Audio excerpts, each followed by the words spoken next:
Welcome to Staying Relevant, the podcast hosted by two best friends, Peter, James, Jonathan, Joseph Wicks. Strictly is Peter James at this current moment of recording, unless he's been booted out by now. Me, Sam Thompson, ready to bring you a new bonus episode from the new company that is Staying Relevant Productions. We have been in here, I feel like I'm going a bit stir crazy because we've had to record quite a few today because of Strictly commitments and Sam's just liking some time off. And I genuinely feel like I've gone a little bit weird and it's taken so long because we've been in so long because Sam has been harassing Josh. I don't understand the fact. What is your weird fascination with Josh? No, I just want to make him feel part of the team. I think you're creeping him out. Well, yeah, so Josh, by the way, for anyone listening, is our new employee. We've just signed him as head of digital. And he's just a nice guy. And I want to make him feel like he's like part of the clan. Yeah, but clan? Yeah, but I don't know. We're not a clan. Yeah, we are. It's a Chelsea thing, yeah. Shut up, Josh. Anyway, right, so there is going to be swearing and all sorts of fucking crap. If you don't like it, then go fuck yourself. No drinking today because I am on the Gatorade still. These are just there for sort of aesthetic purposes. Unless you'd like one.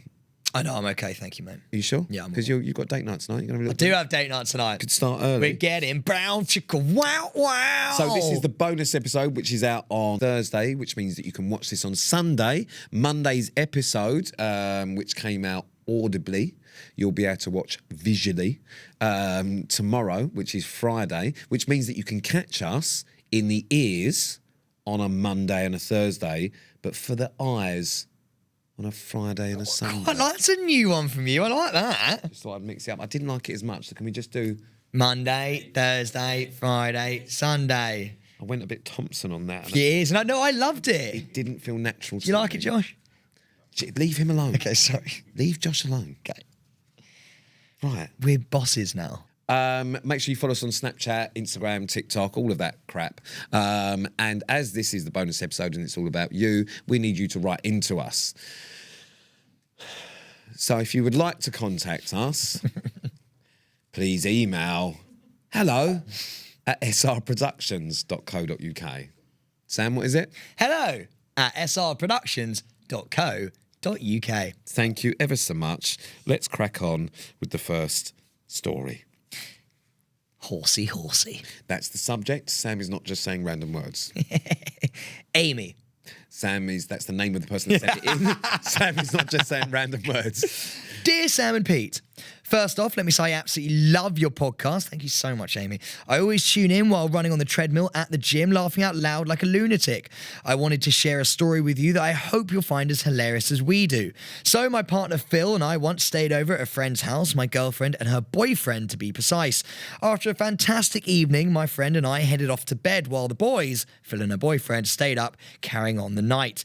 Now, Phil assumed that he and I were crashing in the spare room, so when he was finally ready for bed, he made his way there. Little did he know my friend and I had decided to bunk together in the same bed. Imagine her surprise when she woke up to Phil crawling his hand, up her leg, muttering, "Horsey, horsey."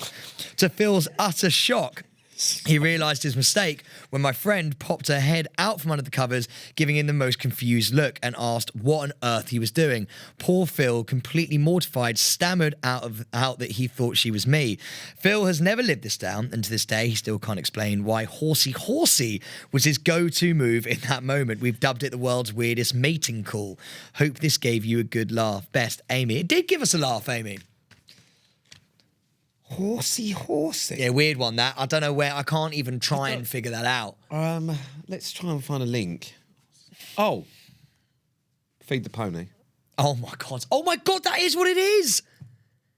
That's disgraceful. That is an absolute disgrace. And that is probably what it was. Up the leg. It's got to be feed the pony, isn't it? Fucking hell, that's bold. Even on your own missus, that's bold. Like, I don't think it, like, that's, yeah, exactly. Even on your own missus, that bold, let alone someone else's bird. I don't know how you couldn't Then it's really fucked. I don't know how you couldn't be awkward as well, even if you're the missus. I don't think there's a man in this world that could get away with saying, horsey up the leg. Not even fucking Frankie Dettori could get away with that. You can't, you imagine... Right, I'm just going to show you how creepy this is. Do it on me. Horsey. Didn't mind it. Oh, God. Didn't mind it. Shivers. You've got date night tonight. I suggest you don't use that move. Shivers. What if I do it to you? All right, so No, me and Zara on date night tonight. Don't say no before you heard it. I know I'm not going to like Well, it. you don't know that. Why Don't- would I like This you? has been your problem for a very long time. You never open up to anything. You might like it. Ready? Don't look at me though, because I'm feeling pressurised now. But horsey. Oh, no, not that's even worse. No, because you're like, I don't know how you no, because made there's a question. You in made there. it creepier. No, because there's a question in there, so it's not as like, oh, it's like horsey, as your hands running up the thigh, brushing. Why don't you ask Josh what he thinks? Josh, horsey. Okay, I think. Oh, Josh has lost some words. I think we'll move on from there. Good story though. I like that, but I'm creeped out by it. And also, I feel like it's one of the things I'm going to remember. Could you be with that guy though, knowing that he has that in his locker? Like that's the question. Like, Yeah. are you not like questioning things now? Because it's a very good point actually. Yeah, like would you I not? didn't even think of when that. you're going to sleep and he's just He's sort of snoring saying it next like, to you. oh yeah, sort of horsey. He's never lived it down. We all laugh about it. Well, you shouldn't be laughing. You should be asking yourself and him questions. I think that's more the point, isn't it? Like, what if he gets drunk another night and it evolves to something else? Pete, imagine this, right? She's asleep and he's just like sleeping next to you. Do you not think you'd look at him and go, why the fuck have you like said horsey? I just don't think I'd be able to like get over that. But it's just like, there's just no way of that not like horsey. Yeah, I know. Oh no! Annalise, horsey. I feel like some of the ladies listening to this actually might quite like that coming from you, to be fair. I just don't think so. I mean, I just don't know where you go with that. What if she? What would the response be? Nay. Like, what? Oh, here we go. How do you answer that one? Yeah. You know what I mean? Do the fucking all fours. Nay. That's not how it goes, is it? How's the horse go? Yeah. Whoa, who the fuck did that? Paul, Josh. Josh, was that you, Paul? It's Paul. Oh my God, you're the horsey man. It's my role play. It wouldn't surprise me if you let someone saddle you up and whip you like a fucking steed. Oh my God. Honestly. Anyway, should we move on from horsey? Last thing I'm asking you, Pete, can you just into the mic, the sultriest you can possibly do, say horsey for our listeners?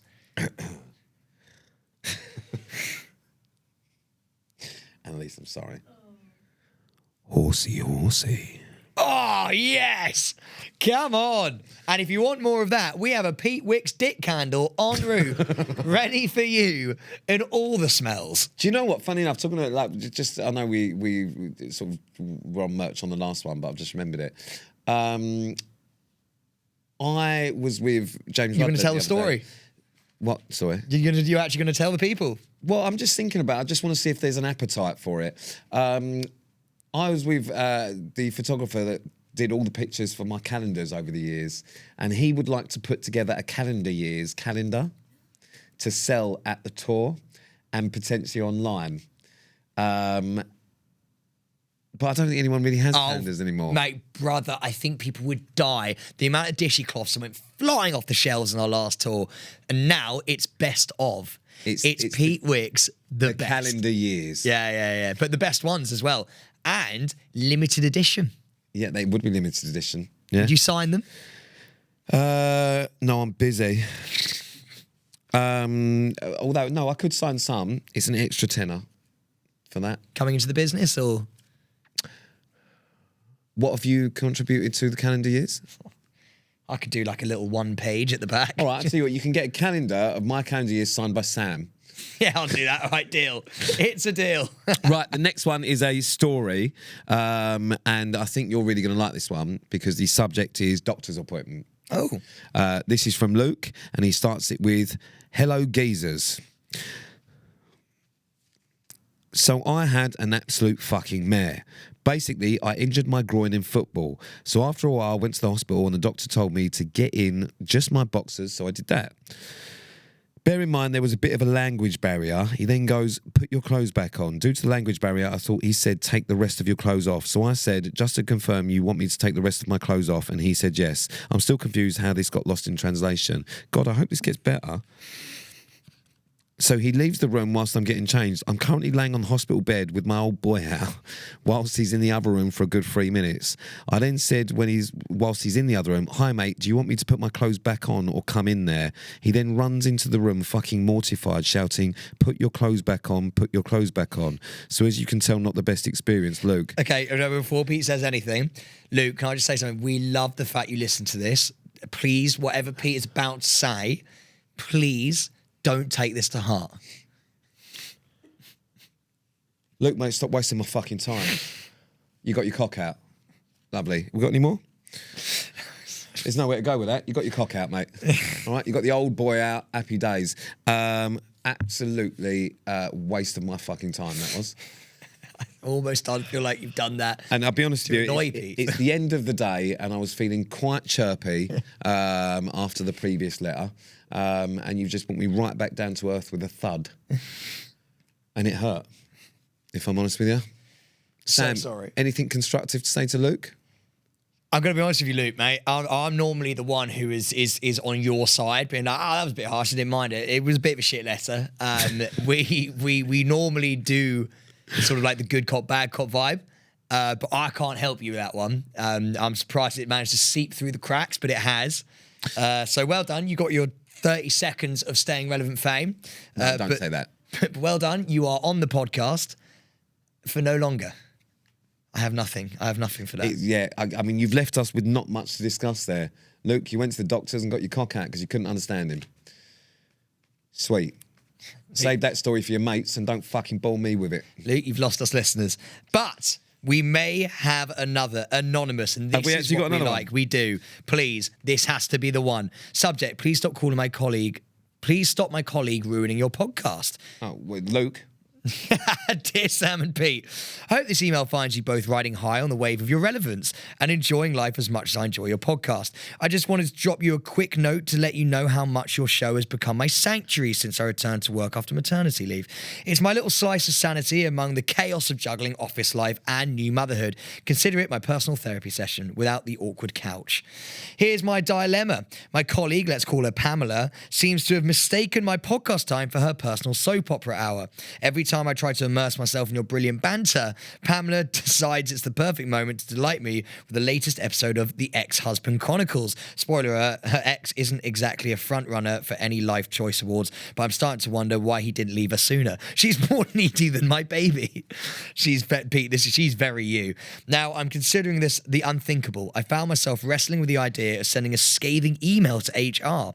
I was prepared to include a detailed impact assessment, complete with a graph illustrating how Pamela's insane chit-chat directly correlates to my diminishing work environment and sanity. However, in the midst of my HR daydream, I had a moment of clarity, you're losing us here, or perhaps a minor existential crisis. Before I throw Pamela under the proverbial bus, I'm reaching out for your expert advice on how to diplomatically and tactfully tell her to shut the fuck up without actually using those words.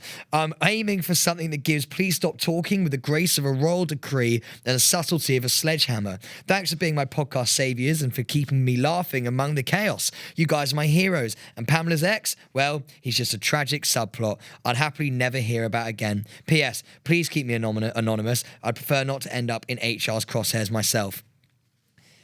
Oh, I'm out of breath. It's going to be a tough bonus episode, this one. Listen, we'll keep you anonymous. Firstly, I'd like to say the writing is good. Yeah. Your story's fucking dog shit, though. I don't care about Pamela, her ex-husband, and also I wish you'd tell yourself to shut the fuck up and do me a favour, write yourself to HR for being a boring fuck. How about that? Because that was fucking... I switched... I don't even know what it started about. What was the start? Was there a point to it?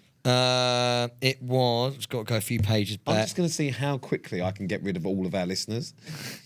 I feel like they like the abuse, though, weirdly enough, because I feel like they do it on purpose. I am wondering... but thank you so much, though, for loving the podcast, and that's what we love. I think we'll have to record another bonus ep next week, because this has been a fucking shower of shit, hasn't it? But it's been your shower of shit, and that's what matters. We're a family here. We're a community. You know what I mean? Commune. This has been Staying Relevant, the bonus episode. I almost quite like how bad this has been today. Thank you so much for the bringing home the bacon No, there's a no thank you to the last anonymous or Luke. No thank yous. No, absolutely no thank you. Don't contact us again. That is a definite goodbye at srproductions.co.uk. There's no more hellos for you. It's over for you. I've just noticed that your T-shirt says "Trust no one." No, no. You've got that tattooed on your leg. Yeah. Got it from the T-shirt. That's exactly what I got it from. Oh, What? you are a sad sack of shit. Why? Is that really where you got it from? Yeah. Live fast on the back. Anyway, what do you mean, Your T-shirt says "Trust no one, live fast." Yeah. Oh, fucking hell. What the fuck? What do you mean by that? Oh, Jesus. Have you got live fast tattooed on you? No, I don't. Not yet. What do you mean not yet? At some point I will, yeah. Live fast? Yeah. Explain to me what you do to live fast, please. Please tell me what you do to live fast in between gaming, stroking your cats and call them beetle bums or whatever you call them. Explain to me your I like the way fast. that you remember that it's actually Bean and Bunny Bugs, but you Yeah. were close.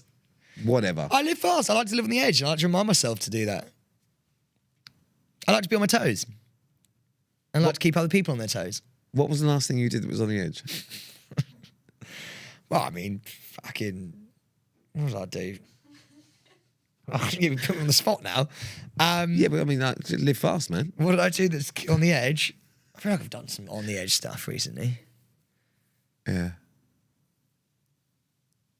I went to the doctors, Right. had therapy. Trying to think what I've done. I think we're done here. Goodbye. That's a great way to end. Because the rest of it's shit. But you'll have to wait 15 minutes for that 10-second bit of gold. Right, we're done because at this point I'm potentially going to go and play with the traffic. This has been a Staying Relevant production.